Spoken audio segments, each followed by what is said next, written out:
children's future depends on it. And maybe we will have an imperfect candidate. In fact, we will have an imperfect candidate. Even if it's me, it's still be an imperfect candidate. And that's all right, as long as we can help that candidate, as long as we can work with that candidate, and as long as that candidate is willing to work with us, we can somehow get through this. But if we allow the other side to win by not voting, because when we don't vote, we are voting. And we're voting for the other side. And this time, voting for the other side has dire consequences. We may never be able to get back again. And we will have stabbed our children and our grandchildren and all the rest of our progeny in the heart, and it will be a fatal wound. So, as much as it hurts me to say that, it doesn't matter who it is. We cannot become fractured. And we cannot listen to the progressives who will come and they will say, you guys are wonderful because you are people of principle. And you would never vote for somebody that you didn't agree with. You would go home and you would sit on your hands because you're such principled people. And then they go home and laugh at you because they know that they have won. So here's my point.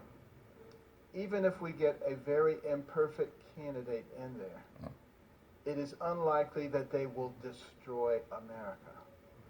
And we still have another 4 to 8 years to work hard to build things up again. But if we go home and we don't vote, I do believe that America will be destroyed, and I don't think 4 or 8 or 12 or 100 years will help us. So, you know, it's hard for me to say that, but you have to deal with reality. And, you know, God's timetable is different than our timetable. You know, we want everything, and we want it now, and we want it the way that we think it ought to be. But I've discovered throughout my entire life that God's timetable is a lot better than mine.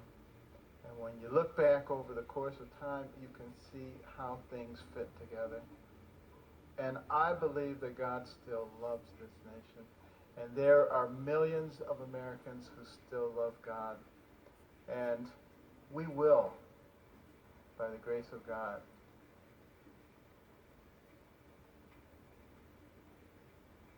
Is he trying to cry? we will have one nation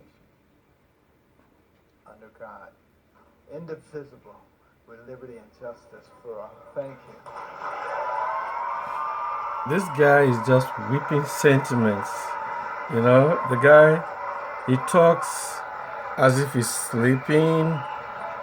You know, he has no business, honestly, as far as this whole thing is concerned. At this point, I usually introduce myself and say that I approve this message, but you know, we got some serious stuff here. Mm-hmm. You heard him. Mm-hmm. It's scary what's going on. And not too long ago, he opened up his Bible, saying, God, speak to me. He opened up to Judges 7.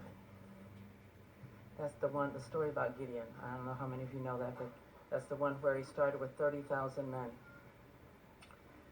And God said, that's too many against the Midianites. So reduced it to 20,000, on down, until it was 300. And the other day I was saying, maybe we're not at the 300 yet. Maybe we're not, but This is bull. it's really serious. And This is bull. he gave to me a little slogan saying, you know, take a stand for the man with the best plan. I know it's trite, but, you know,